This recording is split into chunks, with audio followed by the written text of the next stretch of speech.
Thank you all for coming. The turnout is wonderful. Today, May 9th, 2026, we gather exactly 270 years after the first known record of Primus appeared in history. On May 9th, 1756, the records of the First Congregational Church here in Norwich recorded the baptism of two children, Flora and Job.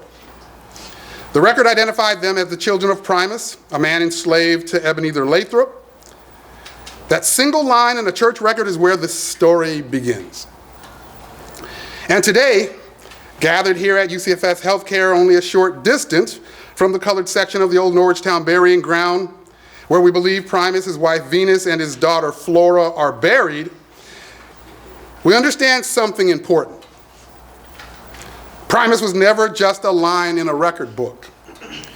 He was a human being, a son, a husband, a father, a survivor.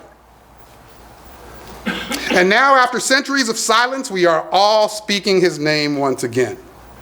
This mural that we're going to unveil, not simply to decorate a wall, but to restore memory.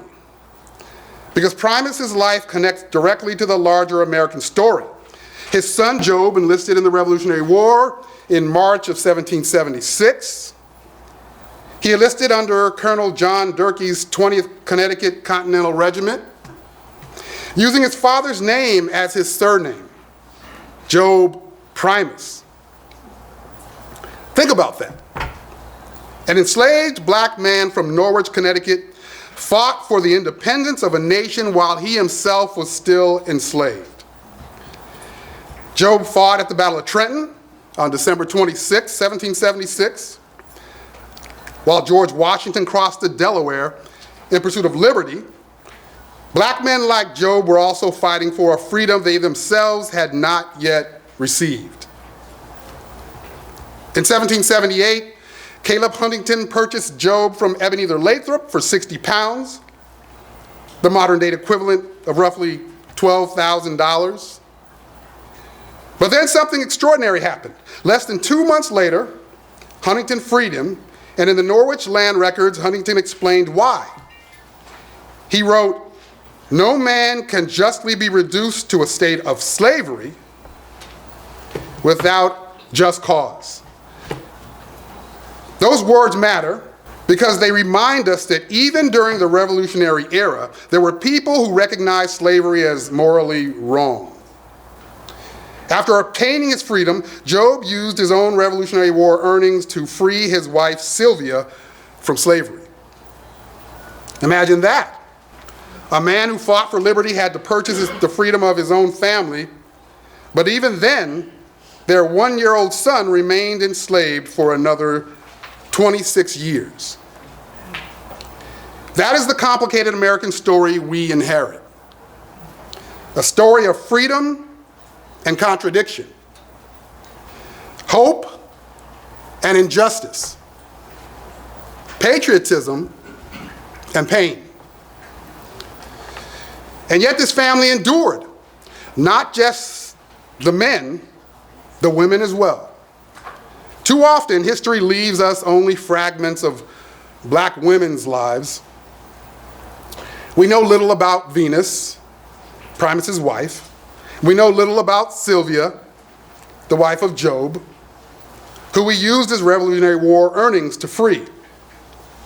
We know little about Flora, beyond the observations of those who looked upon her through the lens of their own time and prejudice.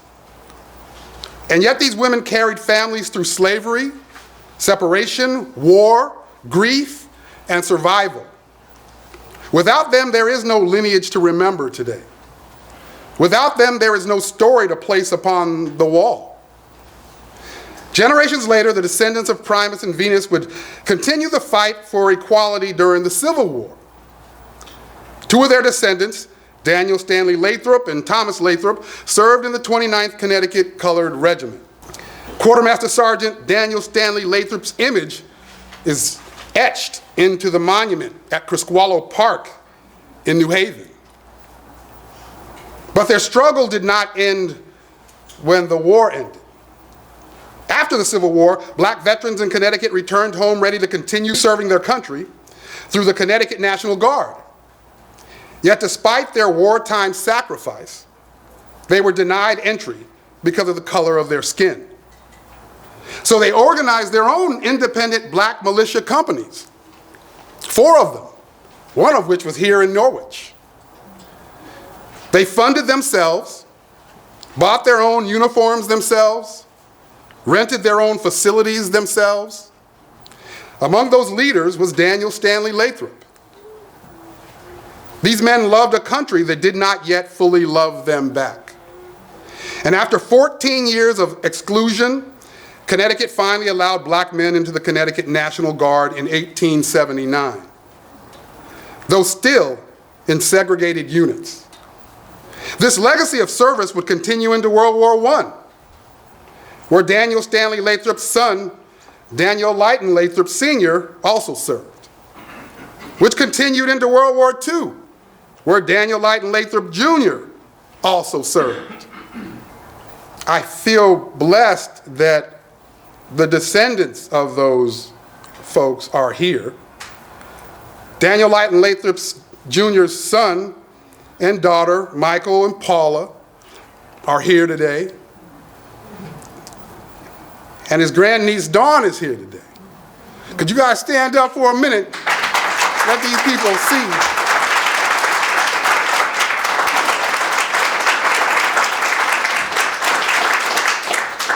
They're part of a long legacy, a family that should be immensely celebrated in this state.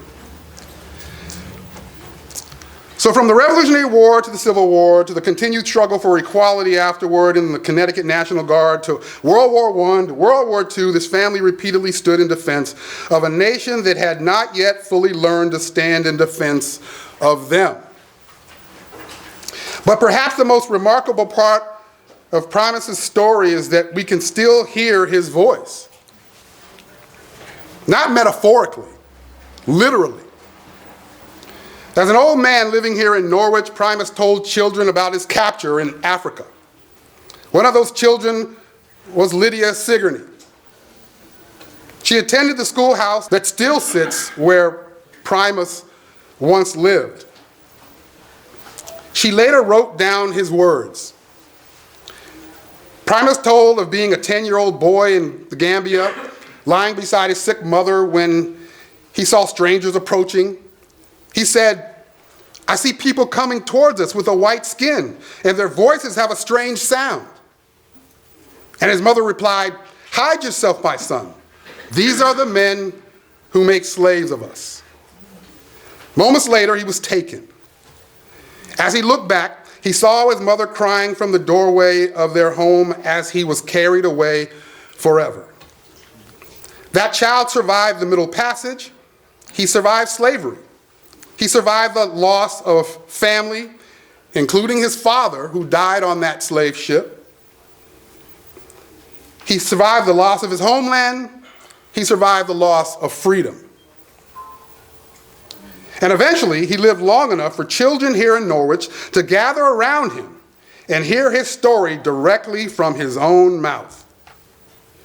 Primus did not live alone in his latter years. His daughter Flora lived beside him here in Norwich in the warehouse provided by Rufus Lathrop, directly next to the East District Schoolhouse. And remarkably, the very rocks that Lydia Sigourney mentions in telling his story still can be seen there today. Sigourney wrote that Flora often stood near a solitary barberry bush overlooking the schoolyard, watching the children as they passed. But while Sigourney described Primus with admiration and reverence, her descriptions of Flora were very different. Flora is portrayed as difficult, as sharp-tongued, as someone outside the boundaries of what society expected a woman, especially a black woman, to be. And I think that matters. Because history does not simply preserve facts, it preserves biases too.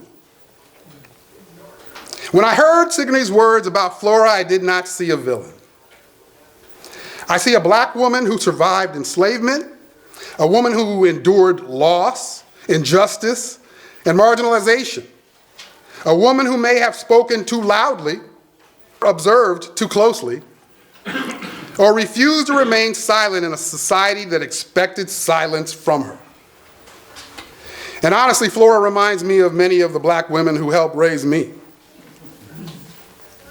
Women who were strong enough to speak against inequities, even when society punished them for doing so. Too often, history allows black men to be remembered as noble, while black women are remembered as difficult for surviving the very same system.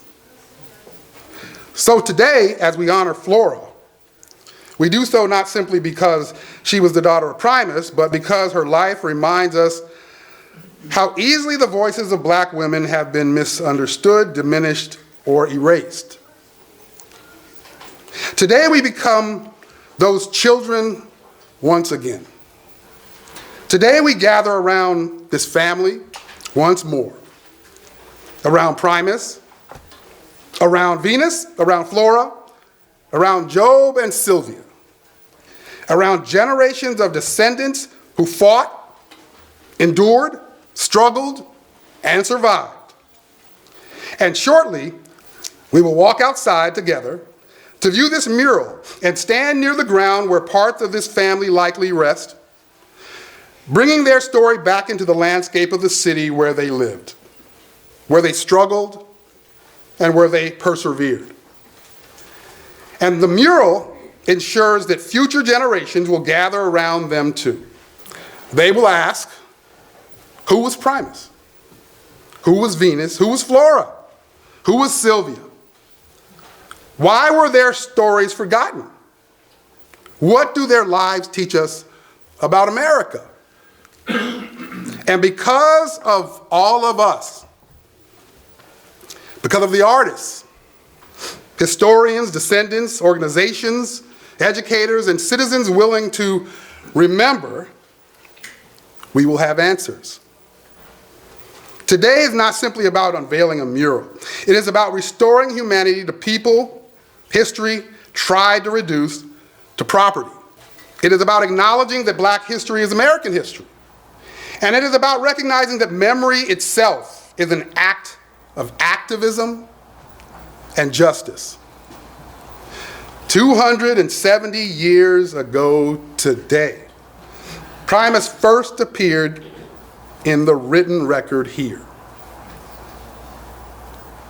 Today, we all ensure this family will never disappear from the record again. Thank you all. Thank you.